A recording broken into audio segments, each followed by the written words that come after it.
आज ओडिशा मुख्यमंत्री मोहन चरण माझी प्रथमे कलाहांडी गस्तरे आसी अंत्योदय योजनार शुभारंभ करथिले। एने कोनोसी प्रकार कांग्रेस कर्मी माने कलापताक प्रदर्शन करने योजना आरंभ करथिले।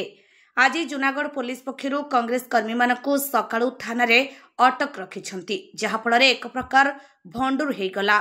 प्रभात कुमार दास सर काना कबे पुलिस आपन को अटक रखिछन काइतले गटे देखो ओडिशा रे बढ़ुवा नारी प्रति अत्याचार को नहीं गृह गोटे हाउस कमिटी करने आम नवेदन करूँ, किंतु सरकार से कथा शुणिले नहीं। ताकू प्रतिवाद करी आज मुख्यमंत्री गस्त को विरोध करने आम बाहरी थिलु। से परिप्रेक्षी आमको से अरेस्ट कर मुन्ना चित्तरंजन ज्ञान मु जिला कांग्रेस साधारण संपादक। आज जेन थाना रे आपन माने अटक काइतले गटे देखो आज्ञा एटा गणतंत्र पद्धति को मैंने पूरा निहाती भाव उल्लंघन करुछन। आज गला 27 तारीख दिन आम विधानसभा गृह आपनकर संविधानिक प्रेम्बल उपर आम हेजिटेशन करूँ, किंतु से बीजेपी सरकार गुंडाराज नीति अनीतिका भितर से तार गुंडाराज को भर्ती करी माँ मान नियापाई आम जो दाबी करूँ से दाबी को से पुनर्बार कौन विधानसभा गृहीत करने मना करदे।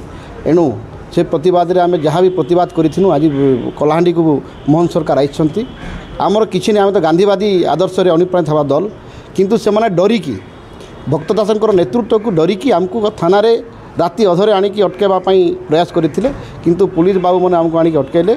आम कौन प्रकार रे आम कौन भी गोटे अप्रीतिकर घटना घटाइबा आमर कौन मनोबल नहीं, किंतु सरकार जो डर आमको भल लगला गणतंत्र सरकार डरुची, कांग्रेस को डरुची। आगामी दिन में कांग्रेस तार उचित दबाव निहाती भाव में देव।